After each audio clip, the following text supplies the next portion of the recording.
Então, muito bom dia a todos. Graças a Deus, mais um dia que possamos estar juntos, lembrando do Pai. Não só um Pai, um Deus distante, mas um Deus que está presente o tempo todo, nos animando o tempo todo, encorajando o nosso caminho, fazendo com que a gente não desista, que a gente consiga encontrar alegria, verdade nas coisas. Quando o nosso olhar fica muito preso às coisas da terra, aos tumultos que estão em nosso entorno, fica muito difícil da gente lembrar que existe um amor superior a isso tudo. Por isso que precisamos da prece. Precisamos, através da prece, lembrar que existe na promessa de Jesus na terra um reino divino, um reino celeste, que primeiro tem que ser trabalhado para dentro. Fico lembrando dos primeiros cristãos. A perseguição dos primeiros cristãos durou até o século IV, início do século IV. Quer dizer, toda ideia nova, ideia que confronta a vaidade, que confronta o egoísmo, tem resistência. E é natural que a gente também tenha que viver algumas resistências. A gente também tenha que lutar para algumas coisas que a gente acostumou e não são boas. Só que a gente não percebe. Nos arrastam para uma série de enfermidades. Não só pensando nas doenças do corpo, mas pensando na doença que a gente carrega na alma. A desatenção, a falta de vontade, a descrença. Essa amargura que fica dentro da gente, causando uma dor no peito que não sai. Isso tudo é doença da alma, que a gente precisa extirpar pelo conhecimento também. Então vamos lembrar dos primeiros cristãos que entregaram tudo. Mas dentro de si, estavam com tudo. Não perderam nada. Quantas vezes a vida nos pede renúncia, mas é uma renúncia de algo que muitas e muitas e muitas vezes nos machuca. Então, como diz a espiritualidade maior, ninguém perde nada. Nós devolvemos. Vamos juntos? Vamos pedir ao Pai esclarecimento, através da intuição, através da inspiração. Que a gente não receba só a energização espiritual do tratamento, as cirurgias, as consultas. A gente receba através também da nossa sensibilidade mediúnica, que todos nós temos, respostas importantes para a nossa vida. Vamos juntos então com a oração ensinada pelo Mestre.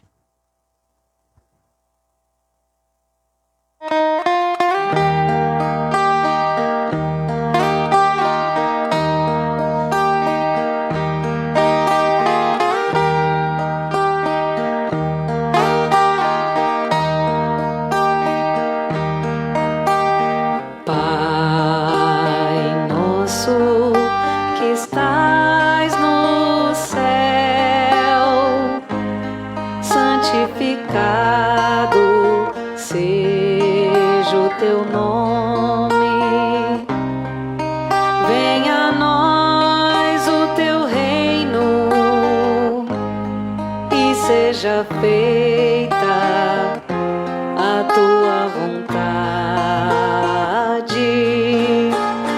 Pai, meu Pai, meu Pai do céu, meu Pai do céu, eu quase me esqueci que o teu amor vela por mim. Vela por mim, que seja feito assim.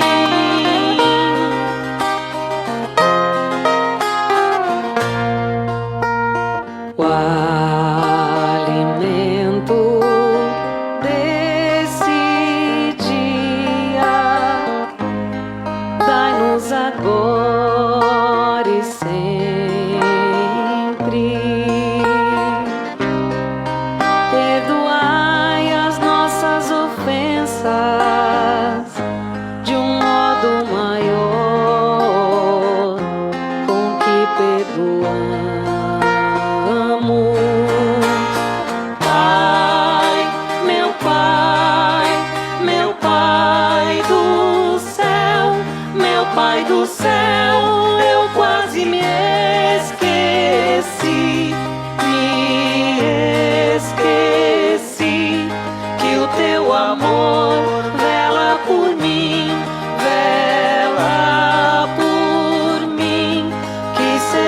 feito assim.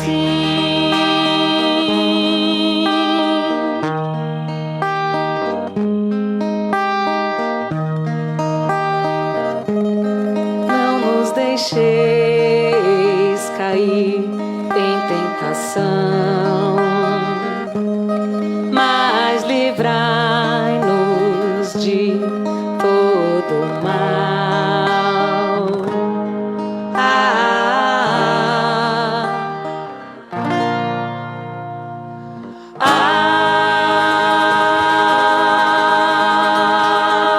Amém.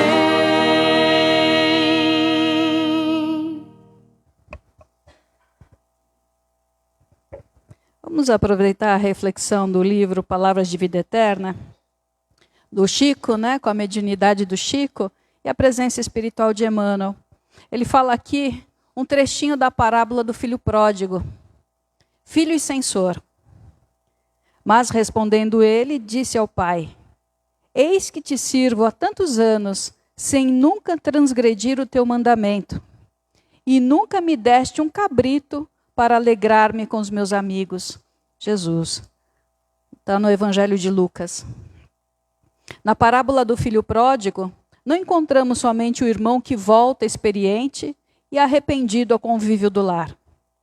Nela surge também o irmão correto, mas egoísta, remoendo censura e reclamação. Ele observa a alegria paternal, abraçando o irmão recuperado. Entretanto, reprova e confronta. Procede como quem lastima o dever cumprido. Age a feição de um homem que desestima a própria nobreza. É fiel aos serviços do pai. Contudo, critica-lhe os gestos. Trabalha com ele, no entanto, anseia escravizá-lo aos próprios caprichos. Atende-lhe aos interesses, vigiando-lhe o pão e a prata. Guarda a lealdade, mergulhando-se na ideia de evidência e herança. Se o coração paterno demonstra grandeza de sentimento, explode em ciúme e queixa. Se perdoa e auxilia, interpõe o merecimento de que se julga detentor, tentando limitar-lhe a bondade. Perde-se num misto de crueldade e carinho, sombra e luz. É justo e injusto, terno e agressivo, companheiro e censor. Quantos de nós dizemos que estamos ao lado de Deus, ao lado do Pai, ou ao lado dos deveres, mas dessa forma? O filho que fica, depois do pai ter feito a distribuição da herança, ele nem sempre fica por causa do amor a esse pai, a lealdade a essa família. No capítulo 11 do Evangelho segundo o Espiritismo, vai estar falando uma lição chamada egoísmo, que é o próprio Emmanuel que faz a interpretação. E ele fala assim, logo no início, essa chaga da humanidade, o egoísmo, essa chaga da humanidade que tem que desaparecer da Terra. Então, quantas decisões nós tomamos por conveniência, não por superioridade. Nós fazemos pelos ganhos. Você é amigo de fulano.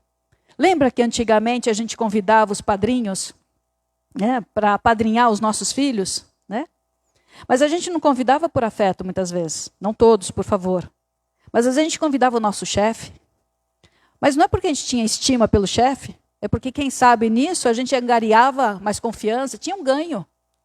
Então, quantas e quantas vezes as nossas decisões não foram tomadas pelo sentimento nobre? Foram tomadas por uma tendência a querer levar alguma vantagem.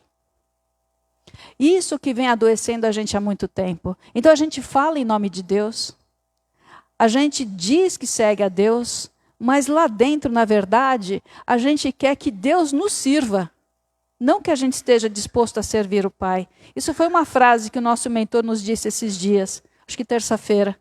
Quanto que a gente espera ser servido? Ah, se Deus não fizer, se Deus não curar, se Deus não amparar, se Deus não proteger, então eu não acredito. Quer dizer, sempre com barganha. E o nosso sacrifício? A gente não sabe quais são as propostas da nossa reencarnação na experiência humana.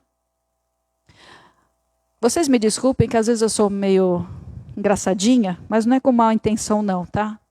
Eu escuto as pessoas falarem assim, devo ter atirado pedra na cruz. Lógico que atiramos. Talvez não tenha sido a de Jesus lá no Calvário, mas com certeza a gente atirou pedra na cruz de alguém. Com certeza a gente pesou o fardo de alguém. E a gente não percebeu por causa do egoísmo. O egoísmo embrutece a empatia de se colocar no lugar do outro. De perceber que se dói, se mentira dói, se enganar dói, se ser grosso dói. A gente acaba fazendo e não percebe. Mas a gente percebe quando? Quando fazem com a gente. Aí a gente fica magoado. Então veja que legal essa lição do filho pródigo. Ele nos chama a atenção para esses dois filhos. O que vai para o mundo, que se desgarra do pai, quer dizer, se afasta da verdade, se afasta da vida espiritual, vai para o mundo, escolhe tudo e exaurido com a vida, com todos os recursos gastos, aniquilados, ele volta para o pai humilhado. E esse pai, ao invés de rechaçá-lo, fala, vem a mim, né? Que bom que você voltou. Estava te esperando, meu filho estava perdido e voltou à vida. Olha que legal. Mas é aquele que ficou do lado, também tem uma proposta, porque ele também não está ali de coração.